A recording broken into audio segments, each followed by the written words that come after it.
ವಯನಾಡಿನ ಗುಡ್ಡ ಸಾವಿನ ಗುಡ್ಡ ಆಗಿಬಿಟ್ಟಿದೆ. ಗುಡ್ಡ ಕುಸಿದಿರೋದು ಅಂತಂದ್ರೆ ಅದು ಮೃತ್ಯುವೇ ಮುರ್ಕೊಂಡು ಬಿದ್ದ ಹಾಗೆ. ಜನರ ಮೇಲೆ ಸಾವಿನ ಸಂಖ್ಯೆ ಅಂತೂ ಕ್ಷಣ ಕ್ಷಣಕ್ಕೂ ಏರ್ತಾನೆ ಇದೆ. ವಯನಾಡಿನಲ್ಲಿ ಕ್ಷಣ ಕ್ಷಣಕ್ಕೂ ಆತಂಕ. ಇನ್ನೂ ಕೂಡ ಆತಂಕ ನಿಂತಿಲ್ಲ. ಒಂದು ಅನಾಹುತ ಆಯ್ತು ಮುಗಿತು ಅಂತಿಲ್ಲ. ಯಾಕ್ಷಣ ಏನೋ ಅನ್ನೋ ಪರಿಸ್ಥಿತಿ. 172ಕ್ಕೆ ಏರಿಕೆಯಾಗಿದೆ ಸಾವಿನ ಸಂಖ್ಯೆ. ಮಳೆಯ ನಡುವೆಯೂ ನಿರಂತರ ಶೋಧ ಕಾರ್ಯಾಚರಣೆ ನಡೆದೇ ಇದೆ ವಯನಾಡಿನಲ್ಲಿ. ಆದ್ರೂ ಕೂಡ ಮತ್ತೀಗ ರೆಡ್ ಅಲರ್ಟ್ ಅನೌನ್ಸ್ ಮಾಡಿದ್ದಾರೆ. ಹಾಗಾಗಿ ಮತ್ತಷ್ಟು ಆತಂಕದ ಕಾರ್ಮೋಡ ವಯನಾಡನ್ನ ಕವಿತಾನೆ ಇದೆ. ರಿಪಬ್ಲಿಕ್ ಕನ್ನಡ ಮೆಗಾ ಕವರೇಜ್ ವಯನಾಡಿನಿಂದ ನೇರ ದೃಶ್ಯಗಳನ್ನ ನಿಮ್ಗೋಸ್ಕರ ರಿಪಬ್ಲಿಕ್ ಕನ್ನಡ ತರ್ತಾ ಇದೆ. ಡ್ರೋನ್ ದೃಶ್ಯಗಳನ್ನ ನೋಡ್ತಾ ಇದ್ದೀರಾ. ಹೇಗೆ ಅಲ್ಲಿ ಸಂಪೂರ್ಣವಾಗಿ ಮಳೆ ನೀರು ಆವರಿಸ್ಕೊಂಡು ಬಿಟ್ಟಿದೆ ಅಂತ. ಅಷ್ಟೇ ಅಲ್ಲ, ಮಂಜು ಕವಿದಿದೆ ನೋಡಿ. ಮಡಿಕೇರಿ ತರಾನೇ ಮಂಜಿರುತ್ತೆ ವಯನಾಡಲ್ಲಿ ಯಾವಾಗ್ಲೂ. ಈಗ ರಕ್ಷಣಾ ಕಾರ್ಯಾಚರಣೆಗೆ ಆ ಮಂಜು ಕವಿದಿರ್ತಕ್ಕಂಥದ್ದು ಬಹಳ ತೊಂದರೆ ಉಂಟು ಮಾಡ್ತಾ ಇದೆ. ಹೆಲಿಕಾಪ್ಟರ್ ಕಾರ್ಯಾಚರಣೆಗೂ ಕೂಡ ನೋಡಿ, ಅಲ್ಲಿ ನೀವು ದೃಶ್ಯಗಳಲ್ಲಿ ನೋಡ್ತಾ ಇದ್ರೆ ಎಷ್ಟು ಕಷ್ಟ ನೋಡಿ. ಒಬ್ರನ್ನ ರಕ್ಷಣೆ ಮಾಡ್ಕೊಂಡು ಬರೋದು ಮೊಳಕಾಲ್ವರೆಗೂ ಸಿಲ್ಟ್ ಕೆಸರು ತುಂಬ್ಕೊಂಡ್ಬಿಟ್ಟಿದೆ. ಅಂಥ ಕೆಸರಲ್ಲಿ ಹೋಗಿ ಇನ್ನೊಬ್ರನ್ನ ರಕ್ಷಣೆ ಮಾಡ್ಕೊಂಡು ಬರೋದಿದೆಯಲ್ಲ, ಬಹಳ ದೊಡ್ಡ ಹರಸಾಹಸ ಅದು.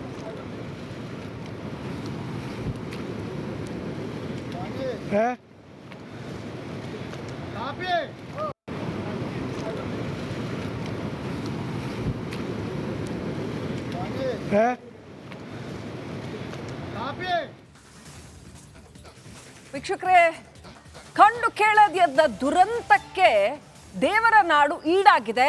ರಿಪಬ್ಲಿಕ್ ಕನ್ನಡ ಆ ಎಲ್ಲ ಗ್ರೌಂಡ್ ರಿಪೋರ್ಟ್ನ ಗ್ರೌಂಡ್ ಝೀರೋದಿಂದ ಅಲ್ಲೇ ಹೋಗಿ ನಿಂತು ನನ್ನ 3 ಸಹೋದ್ಯೋಗಿಗಳು ನಿಮ್ಮ ಮುಂದೆ ತರ್ತಾ ಇದ್ದಾರೆ. ಭೀಕರ ಭೂಕುಸಿತಕ್ಕೆ ಮನೆಗಳು ಸಂಪೂರ್ಣ ಧ್ವಂಸ ಆಗ್ಬಿಟ್ಟಿದೆ. ಮನೆಗಳಷ್ಟೇ ಏನು, ಊರಿಗೂರೇ ಧ್ವಂಸ ಆಗ್ಬಿಟ್ಟಿದೆ. ನಾನ್ ಸ್ಟಾಪ್ ಲೈವ್ ಕೊಡ್ತಾ ಇದೆ ರಿಪಬ್ಲಿಕ್ ಕನ್ನಡ. ಸೊ ನನ್ನ ಸಹೋದ್ಯೋಗಿ ವಿನೋದ್ ಅಲ್ಲಿಂದ ಒಂದು ರಿಪೋರ್ಟ್ ಕೊಟ್ಟಿದ್ದಾರೆ. ಏನಿದೆ ಪರಿಸ್ಥಿತಿ ಅನ್ನೋದ್ರ ಬಗ್ಗೆ ನೋಡಿ. ದೇವರನಾಡು ಕೇರಳದಲ್ಲಿ ಕಳೆದ 2 ದಿನಗಳಿಂದ ಸುರಿದಂತಹ ರಣಭೀಕರ ಮಳೆಗೆ ವಯನಾಡಿನ ಮೊಂಡಕಾಯಿ ಮತ್ತು ಚೂರಲ್ಮಲೆ ಗ್ರಾಮಗಳು ಕೂಡ ಅಕ್ಷರಶಃ ನಲುಗಿ ಹೋಗಿರುವಂಥದ್ದು. ನಾನೀಗ ಸದ್ಯ ನಿನ್ನೆ ಏನು ಮನೆಗಳು ಜಲಾವೃತ ಆಗಿದ್ದಂತಹ ಸ್ಥಳದಲ್ಲಿದ್ದೇನೆ. ಈ ಒಂದು ಮನೆಯ ಪರಿಸ್ಥಿತಿಯಲ್ಲಿ ನೋಡಿದ್ರೆ ಗೊತ್ತಾಗುತ್ತೆ ಎಷ್ಟರ ಮಟ್ಟಿಗೆ ಈ ಮನೆ ಒಂದು ಸಂಪೂರ್ಣವಾಗಿ ನಾಶ ಆಗಿರುವಂಥದ್ದು. ಅಂದರೆ ಈ ನಿನ್ನೆ ರಾತ್ರಿ ಏಕಾಏಕಿ ಸುಮಾರು ನಿನ್ನೆ ಮಧ್ಯರಾತ್ರಿ 1:32 ಗಂಟೆ ಸುಮಾರಿಗೆ ಅತ್ಯಂತ ಭೀಕರವಾದಂತಹ ಮಳೆ ಬಂತು. ಸೊ ಹೀಗಾಗಿ ಈ ಮನೆ ಸಂಪೂರ್ಣವಾಗಿ ಕುಸಿದು ಹೋಗಿದೆ.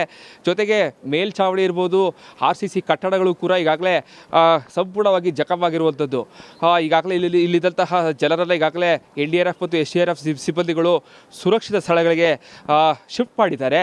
ಜೊತೆಗೆ ಮನೆಯ ಒಳಭಾಗದಲ್ಲಿ ಕೂಡ ಗೊತ್ತಾಗುತ್ತೆ ಮಣ್ಣು ಯಾವ ರೀತಿಯಲ್ಲಿ ಕೊಚ್ಚಿಕೊಂಡು ಬಂದಿರುವಂಥದ್ದು. ಅಂದರೆ ಕೆಮ್ಮಣ್ಣು ಇರ್ಬೋದು, ಪ್ರತಿಯೊಂದು ಕೂಡ ಇಲ್ಲಿ ಸಾಕಷ್ಟು ಮಟ್ಟದಲ್ಲಿ ದೊಡ್ಡದಾಗಿ ಇಲ್ಲಿ ಕೊಚ್ಚಿಕೊಂಡು ಬಂದು ಮನೆ ಒಳಭಾಗಕ್ಕೂ ಕೂಡ ಬಂದು ನಿಂತಿರೋದು. ಜೊತೆಗೆ ಈಗಾಗಲೇ ಅರ್ಧ ಮನೆ ಸಂಪೂರ್ಣವಾಗಿ ನೀರಿನಿಂದ ಕೊಚ್ಚಿ ಹೋಗಿರುವಂಥದ್ದು. ಇನ್ನು ನಾನು ನಿಂತಿರುವಂತಹ ಸ್ಥಳದ ಹಿಂಭಾಗದ ದೃಶ್ಯ ಸಹ ನೋಡ್ತಾ ಇರ್ಬೋದು.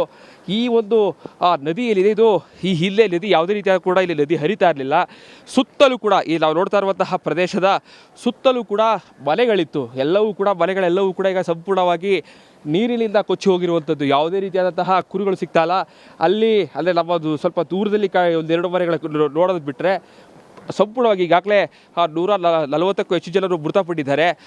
250ಕ್ಕೂ ಹೆಚ್ಚು ಜನರು ಈಗಾಗಲೇ ಕಣ್ಮರೆಯಾಗಿರುವಂತಹ ಮಾಹಿತಿಗಳು ಸಿಗ್ತಾ ಇದೆ. ಇನ್ನು ಬಲಭಾಗ ಎಡಭಾಗದಲ್ಲೂ ಕೂಡ ಸಂಪೂರ್ಣವಾಗಿ ಸುಮಾರು 4-5 ಮನೆಗಳು ಕೂಡ ಮಣ್ಣಿನಿಂದ ಕೊಚ್ಚಿ ಸುಮಾರು ಅರ್ಧದಷ್ಟು ಮಣ್ಣು ಮನೆಯ ಒಳಭಾಗಕ್ಕೆ ನುಗ್ಗಿರುವಂಥದ್ದು. ಮರ ಗಿಡಗಳೆಲ್ಲವೂ ಕೂಡ ಸಂಪೂರ್ಣವಾಗಿ ನಾಶ ಆಗಿದೆ. ಈಗಾಗಲೇ ಏನು ಈ ಒಂದು ಮೊಂಡಕಾಯಿ ಶಾಲೆಯಲ್ಲಿದೆ, ಅದೇ ನಡೀತಾ ಇರುವಂತಹ ರೆಸ್ಕ್ಯೂ ಆಪರೇಷನ್ ಏನಿದೆ ಆ ಸ್ಥಳದಿಂದ ಕೆಲವೇ ದೂರದಲ್ಲಿರುವಂತಹ ಸ್ಥಳ ಇದು. ಅತ್ಯಂತ ಸಾಕಷ್ಟು ತೊಂದರೆ ಆಗಿರುವಂತಹ ಸ್ಥಳ ಈ ಮೊಂಡಕಾಯಿ ಮತ್ತು ಚೂರಲ್ಮಲೆ ಗ್ರಾಮಗಳು. ಜೊತೆಗೆ ಈ ಗ್ರಾಮಗಳಲ್ಲಿ ಸಾಕಷ್ಟು ಅನಾಹುತಗಳಾಗಿದೆ. ಸುಮಾರು 100ಕ್ಕೂ ಹೆಚ್ಚು ಜನರು ಮೃತಪಟ್ಟಿದ್ದಾರೆ ಅನ್ನೋ ಮಾಹಿತಿಗಳು ಸಿಗ್ತಾ ಇದೆ. ಈಗಾಗಲೇ 250 ಜನರು ಕಣ್ಮರೆಯಾಗಿರುವಂತಹ ಮಾಹಿತಿಗಳು ಸಹ ಲಭ್ಯ ಇರೋ ಕಾರಣಕ್ಕಾಗಿ ಇವತ್ತು ಮತ್ತೆ ರೆಸ್ಕ್ಯೂ ಆಪರೇಷನ್ಸ್ ಕೂಡ ಈಗಾಗಲೇ ಸಿಬ್ಬಂದಿಗಳು ಶುರು ಮಾಡಿದ್ದಾರೆ. ಇಲ್ಲೇನೋ ಇವತ್ತು ಕೂಡ ಕಣ್ಮರೆಯಾಗಿರುವಂತಹ ಪ್ರತಿಯೊಬ್ಬರಲ್ಲೂ ಕೂಡ ಹುಡುಕುವಂತಹ ಕೆಲಸ SDRF ಮತ್ತು NDRF ಸಿಬ್ಬಂದಿಗಳ ಮೇಲಿದೆ. ಈಗಾಗಲೇ ಈ ಒಂದು ರಕ್ಷಣಾ ಕಾರ್ಯ ಕೂಡ ಆರಂಭ ಆಗಿದೆ. ಸೊ ಇವತ್ತು ಎಷ್ಟು ಜನರು ಮೃತದೇಹ ಸಿಗುತ್ತೆ, ಜೊತೆಗೆ ಎಷ್ಟು ಜನರ ಹೆಲಿಕಾಪ್ಟರ್ ಮೂಲಕ ಸುರಕ್ಷಿತ ಸ್ಥಳಕ್ಕೆ ಸಿಬ್ಬಂದಿಗಳು ಶಿಫ್ಟ್ ಮಾಡ್ತಾರೆ ಅನ್ನೋದು ಕೂಡ ಕಾದು ನೋಡಬೇಕಾಗುತ್ತೆ. ಕ್ಯಾಮ್ರಾ ಪರ್ಸನ್ ಸಂಜೆ ಜೊತೆಗೆ ವಿನೋದ್ ಪಡವರಳ್ಳಿ, ರಿಪಬ್ಲಿಕ್ ಕನ್ನಡ, ವಯನಾಡು.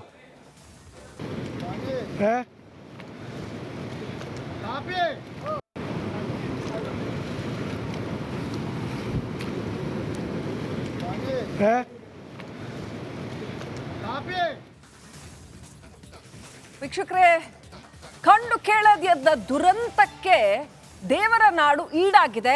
ರಿಪಬ್ಲಿಕ್ ಕನ್ನಡ ಆ ಎಲ್ಲ ಗ್ರೌಂಡ್ ರಿಪೋರ್ಟ್ನ ಗ್ರೌಂಡ್ ಝೀರೋದಿಂದ ಅಲ್ಲೇ ಹೋಗಿ ನಿಂತು ನನ್ನ 3 ಸಹೋದ್ಯೋಗಿಗಳು ನಿಮ್ಮ ಮುಂದೆ ತರ್ತಾ ಇದ್ದಾರೆ. ಭೀಕರ ಭೂಕುಸಿತಕ್ಕೆ ಮನೆಗಳು ಸಂಪೂರ್ಣ ಧ್ವಂಸ ಆಗ್ಬಿಟ್ಟಿದೆ. ಮನೆಗಳಷ್ಟೇ ಏನು, ಊರಿಗೂರೇ ಧ್ವಂಸ ಆಗ್ಬಿಟ್ಟಿದೆ. ನಾನ್ ಸ್ಟಾಪ್ ಲೈವ್ ಕೊಡ್ತಾ ಇದೆ ರಿಪಬ್ಲಿಕ್ ಕನ್ನಡ. ಸೊ ನನ್ನ ಸಹೋದ್ಯೋಗಿ ವಿನೋದ್ ಅಲ್ಲಿಂದ ಒಂದು ರಿಪೋರ್ಟ್ ಕೊಟ್ಟಿದ್ದಾರೆ. ಏನಿದೆ ಪರಿಸ್ಥಿತಿ ಅನ್ನೋದ್ರ ಬಗ್ಗೆ ನೋಡಿ. ದೇವರನಾಡು ಕೇರಳದಲ್ಲಿ ಕಳೆದ 2 ದಿನಗಳಿಂದ ಸುರಿದಂತಹ ರಣಭೀಕರ ಮಳೆಗೆ ವೈನಾಡಿನ ಮೊಂಡಕಾಯಿ ಮತ್ತು ಚೂರಲ್ಮಲೆ ಗ್ರಾಮಗಳು ಕೂಡ ಅಕ್ಷರಶಃ ನಲುಗಿ ಹೋಗಿರುವಂಥದ್ದು. ನಾನೀಗ ಸದ್ಯ ನಿನ್ನೆ ಏನು ಮನೆಗಳು ಜಲಾವೃತ ಆಗಿರುವಂತಹ ಸ್ಥಳದಲ್ಲಿದ್ದೇನೆ. ಈ ಒಂದು ಮನೆಯ ಪರಿಸ್ಥಿತಿಯಲ್ಲಿ ನೋಡಿದ್ರೆ ಗೊತ್ತಾಗುತ್ತೆ ಎಷ್ಟರ ಮಟ್ಟಿಗೆ ಈ ಮನೆ ಒಂದು ಸಂಪೂರ್ಣವಾಗಿ ನಾಶ ಆಗಿರುವಂಥದ್ದು. ಅಂದರೆ ಈ ನಿನ್ನೆ ರಾತ್ರಿ ಏಕಾಏಕಿ ಸುಮಾರು ನಿನ್ನೆ ಮಧ್ಯರಾತ್ರಿ 1:30 2 ಗಂಟೆ ಸುಮಾರಿಗೆ ಅತ್ಯಂತ ಭೀಕರವಾದಂತಹ ಮಳೆ ಬಂತು. ಸೊ ಹೀಗಾಗಿ ಈ ಮನೆ ಸಂಪೂರ್ಣವಾಗಿ ಕುಸಿದು ಹೋಗಿದೆ. ಜೊತೆಗೆ ಮೇಲ್ಛಾವಣಿ ಇರ್ಬೋದು, RCC ಕಟ್ಟಡಗಳು ಕೂಡ ಈಗಾಗಲೇ ಸಂಪೂರ್ಣವಾಗಿ ಜಖಮಾಗಿರುವಂಥದ್ದು. ಈಗಾಗಲೇ ಇಲ್ಲಿದ್ದಂತಹ ಜನರನ್ನ ಈಗಾಗಲೇ NDRF ಮತ್ತು SDRF ಸಿಬ್ಬಂದಿಗಳು ಸುರಕ್ಷಿತ ಸ್ಥಳಗಳಿಗೆ ಶಿಫ್ಟ್ ಮಾಡಿದ್ದಾರೆ. ಜೊತೆಗೆ ಮನೆಯ ಒಳಭಾಗದಲ್ಲೂ ಕೂಡ ಗಮನಿಸಿ ಗೊತ್ತಾಗುತ್ತೆ ಮಣ್ಣು ಯಾವ ರೀತಿಯಲ್ಲಿ ಕೊಚ್ಚಿಕೊಂಡು ಬಂದಿರುವಂಥದ್ದು. ಅಂದರೆ ಕೆಮ್ಮಣ್ಣು ಇರ್ಬೋದು, ಪ್ರತಿಯೊಂದು ಕೂಡ ಇಲ್ಲಿ ಸಾಕಷ್ಟು ಮಟ್ಟದಲ್ಲಿ ದೊಡ್ಡದಾಗಿ ಇಲ್ಲಿ ಕೊಚ್ಚಿಕೊಂಡು ಬಂದು ಮನೆ ಒಳಭಾಗಕ್ಕೂ ಕೂಡ ಬಂದು ನಿಂತಿರೋದು. ಜೊತೆಗೆ ಈಗಾಗಲೇ ಅರ್ಧ ಮನೆ ಸಂಪೂರ್ಣವಾಗಿ ನೀರಿನಿಂದ ಕೊಚ್ಚಿ ಹೋಗಿರುವಂಥದ್ದು. ಇಲ್ಲೂ ನಾನು ನಿಂತಿರುವಂತಹ ಸ್ಥಳದ ಹಿಂಭಾಗದ ದೃಶ್ಯ ಸಹ ನೋಡ್ತಾ ಇರ್ಬೋದು. ಈ ಒಂದು ನದಿ ಏನಿದೆ ಇದು ಇಲ್ಲೇ ನದಿ ಯಾವುದೇ ರೀತಿಯಾದ ಕೂಡ ಇಲ್ಲಿ ನದಿ ಹರಿತಾ ಇರಲಿಲ್ಲ. ಸುತ್ತಲೂ ಕೂಡ ಈ ನಾವು ನೋಡ್ತಾ ಇರುವಂತಹ ಪ್ರದೇಶದ ಸುತ್ತಲೂ ಕೂಡ ಮನೆಗಳಿತ್ತು. ಮನೆಗಳೆಲ್ಲವೂ ಕೂಡ ಈಗ ಸಂಪೂರ್ಣವಾಗಿ ನೀರಿನಿಂದ ಕೊಚ್ಚಿ ಹೋಗಿರುವಂಥದ್ದು. ಯಾವುದೇ ರೀತಿಯಾದಂತಹ ಕುರಿಗಳು ಸಿಗ್ತಾ ಇಲ್ಲ. ಅಂದರೆ ನಮ್ಮದು ಸ್ವಲ್ಪ ದೂರದಲ್ಲಿ 1-2 ಮನೆಗಳ ನೋಡೋದು ಬಿಟ್ಟರೆ ಸಂಪೂರ್ಣವಾಗಿ ಈಗಾಗಲೇ 140ಕ್ಕೂ ಹೆಚ್ಚು ಜನರು ಮೃತಪಟ್ಟಿದ್ದಾರೆ. 250ಕ್ಕೂ ಹೆಚ್ಚು ಜನರು ಈಗಾಗಲೇ ಕಣ್ಮರೆಯಾಗಿರುವಂತಹ ಮಾಹಿತಿಗಳು ಸಿಗ್ತಾ ಇದೆ. ಇನ್ನು ಎಡಭಾಗದಲ್ಲೂ ಕೂಡ ಸಂಪೂರ್ಣವಾಗಿ ಸುಮಾರು 4-5 ಮನೆಗಳು ಕೂಡ ಮಣ್ಣಿನಿಂದ ಕೊಚ್ಚಿ ಹೋಗಿ ಸುಮಾರು ಅರ್ಧದಷ್ಟು ಮಣ್ಣು ಮನೆಯ ಒಳಭಾಗಕ್ಕೆ ನುಗ್ಗಿರುವಂಥದ್ದು. ಮರ ಗಿಡಗಳೆಲ್ಲವೂ ಕೂಡ ಸಂಪೂರ್ಣವಾಗಿ ನಾಶ ಆಗಿದೆ. ಈಗಾಗಲೇ ಏನು ಈ ಒಂದು ಮೊಂಡಕಾಯಿ ಶಾಲೆಯಲ್ಲಿದೆ, ಅದೇ ನೆಲೆ ನಡೀತಾ ಇರುವಂತಹ ರೆಸ್ಕ್ಯೂ ಆಪರೇಷನ್ ಏನಿದೆ ಆ ಸ್ಥಳದಿಂದ ಕೆಲವೇ ದೂರದಲ್ಲಿರುವಂತಹ ಸ್ಥಳ ಇದು. ಅತ್ಯಂತ ಸಾಕಷ್ಟು ತೊಂದರೆ ಆಗಿರುವಂತಹ ಸ್ಥಳ ಈ ಮೊಂಡಕಾಯಿ ಮತ್ತು ಚೂರಲ್ಮಲೆ ಗ್ರಾಮಗಳು. ಜೊತೆಗೆ ಈ ಗ್ರಾಮಗಳಲ್ಲಿ ಸಾಕಷ್ಟು ಅನಾಹುತಗಳಾಗಿದೆ. ಸುಮಾರು 100ಕ್ಕೂ ಹೆಚ್ಚು ಜನರು ಮೃತಪಟ್ಟಿದ್ದಾರೆ ಅನ್ನೋ ಮಾಹಿತಿಗಳು ಸಿಗ್ತಾ ಇದೆ. ಈಗಾಗಲೇ 250 ಜನರು ಕಣ್ಮರೆಯಾಗಿರುವಂತಹ ಮಾಹಿತಿಗಳು ಸಹ ಲಭ್ಯ ಇರೋ ಕಾರಣಕ್ಕಾಗಿ ಇವತ್ತು ಮತ್ತೆ ರೆಸ್ಕ್ಯೂ ಆಪರೇಷನ್ಸ್ ಕೂಡ ಈಗಾಗಲೇ ಸಿಬ್ಬಂದಿಗಳು ಶುರು ಮಾಡಿದ್ದಾರೆ. ಇಲ್ಲೇನೋ ಇವತ್ತು ಕೂಡ ಕಣ್ಮರೆಯಾಗಿರುವಂತಹ ಪ್ರತಿಯೊಬ್ಬರನ್ನು ಕೂಡ ಹುಡುಕುವಂತಹ ಕೆಲಸ SDRF ಮತ್ತು NDRF ಸಿಬ್ಬಂದಿಗಳ ಮೇಲಿದೆ. ಈಗಾಗಲೇ ಈ ಒಂದು ರಕ್ಷಣಾ ಕಾರ್ಯ ಕೂಡ ಆರಂಭ ಆಗಿದೆ. ಸೊ ಇವತ್ತು ಎಷ್ಟು ಜನರು ಮೃತದೇಹ ಸಿಗುತ್ತೆ, ಜೊತೆಗೆ ಎಷ್ಟು ಜನರ ಹೆಲಿಕಾಪ್ಟರ್ ಮೂಲಕ ಸುರಕ್ಷಿತ ಸ್ಥಳಕ್ಕೆ ಸಿಬ್ಬಂದಿಗಳು ಶಿಫ್ಟ್ ಮಾಡ್ತಾರೆ ಅನ್ನೋದು ಕೂಡ ಕಾದು ನೋಡಬೇಕಾಗುತ್ತೆ. ಕ್ಯಾಮರಾ ಪರ್ಸನ್ ಸಂಜೆ ಜೊತೆಗೆ ವಿನೋದ್ ಪಡವರಳ್ಳಿ, ರಿಪಬ್ಲಿಕ್ ಕನ್ನಡ, ವಯನಾಡು.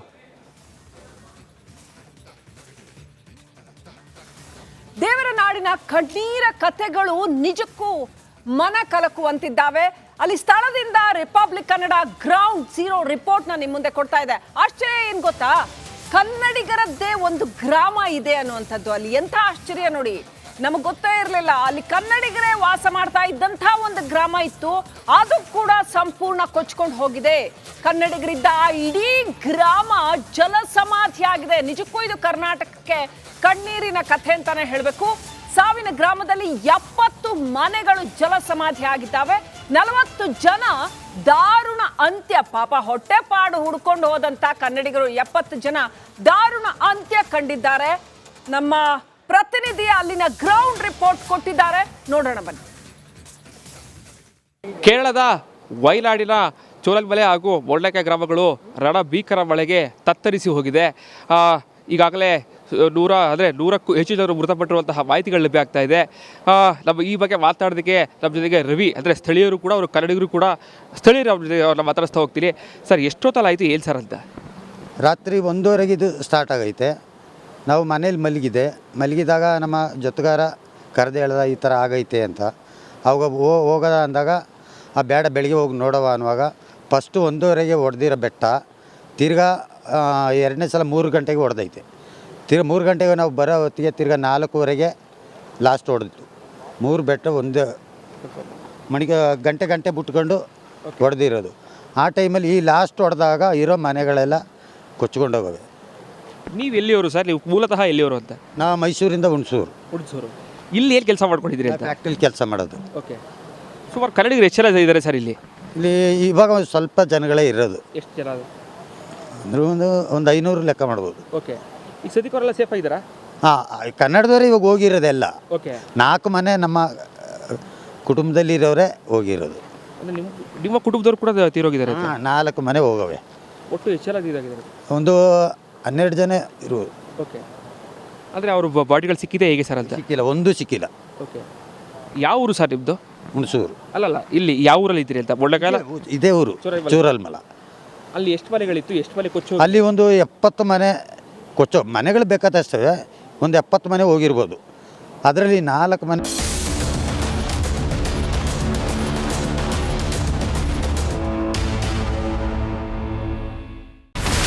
ಇಲ್ಲಿರುವಂತ ಈ ಒಂದು ಗುಡ್ಡ ಕುಸಿದ ಪರಿಣಾಮ ಯಾವ ರೀತಿಯಾಗಿತ್ತು ಅಂತಂದ್ರೆ, ಗಂಗಾವಳಿ ನದಿ ಪಕ್ಕದಲ್ಲಿರುವಂತಹ ಉಳುವರ್ ಎನ್ನುವ ಗ್ರಾಮ ಸಂಪೂರ್ಣವಾಗಿ ಇವತ್ತು ನಾಶ ಆಗಿದೆ. ಮನೆ ಮಠ ಏನಿಲ್ಲ, ಎಲ್ಲ ಹೋಗ್ಬಿಟ್ಟಿದೆ. ಇವತ್ತು ರಿಪಬ್ಲಿಕ್ ಕನ್ನಡ ಮಾಡಿದಂತ ಒಂದು ವರದಿಯಿಂದಾಗಿ ಎಚ್ಚೆತ್ತುಕೊಳ್ಳುವಂತ ಕೆಲಸ ಸರ್ಕಾರ ಮಾಡಿದೆ, ಸಚಿವರು ಕೂಡ ಮಾಡಿದ್ದಾರೆ. 2 ಗಂಟೆಗೆ ಸುದ್ದಿ ಮೂಡಿಸಿದ್ದು 6 ಗಂಟೆಗೆ ಎಲ್ಲ ಸಚಿವರು ಮಿನಿಸ್ಟರ್ ಎಲ್ಲ ಬಂದು ಇಲ್ಲಿ ನೋಡೋಗಿದ್ದಾರೆ. ಎಲ್ಲ ಜನರಿಗೂ 1,20,000 ಮತ್ತೆ ಅವರಿಗೆ ಮನೆಗೆ 5 ಲಕ್ಷ. ಈ ಸುದ್ದಿಯನ್ನ ಎಲ್ಲ ಒಂದು ಅಧಿಕಾರಿಗಳಿಗೆ ಮೂಡಿಸಿದ್ದಕ್ಕಾಗಿ ರಿಪಬ್ಲಿಕ್ ಕನ್ನಡ ಟಿವಿಗೆ ಧನ್ಯವಾದ ಹೇಳಿ ಇಷ್ಟಪಡ್ತೇವೆ. ಮನೆನೂ ಕೊಡ್ತೇವೆ, ಮಕ್ಕಳಿಗೆ ಶಿಕ್ಷಣಕ್ಕೆ ತೊಂದರೆ ಆಗದೆ ಇದ್ದಂಗೆ ಹೆಲ್ಪ್ ಮಾಡ್ತೇವೆ. 1,20,000 ಮನೆ ಯಾರ್ದ್ರ ಡ್ಯಾಮೇಜ್ ಆಗಿದೆ ಅದನ್ನ ಕೊಡ್ತೀವಿ ಅಂತ ಒಪ್ಕೊಂಡಿದ್ದಾರೆ. ನಮ್ಮ ಕಷ್ಟಕ್ಕೆ ನೀವು ರಿಪಬ್ಲಿಕ್ ಕನ್ನಡದವರಾದಂತ ನೀವು ನೆರವಾಗಿರ್ತೀವಿ ನಾವು ನಂಬಿದ್ದೀವಿ. ಅವರಿಗೆ ಸೂರನ್ನ ಕಲ್ಪಿಸಿಕೊಡೋವರೆಗೂ ಕೂಡ ರಿಪಬ್ಲಿಕ್ ಕನ್ನಡ ಅವರಿಗೆ ಧ್ವನಿಯಾಗಿ ನಿಲ್ಲುವಂತ ಕೆಲಸವನ್ನ ಮಾಡುತ್ತೆ.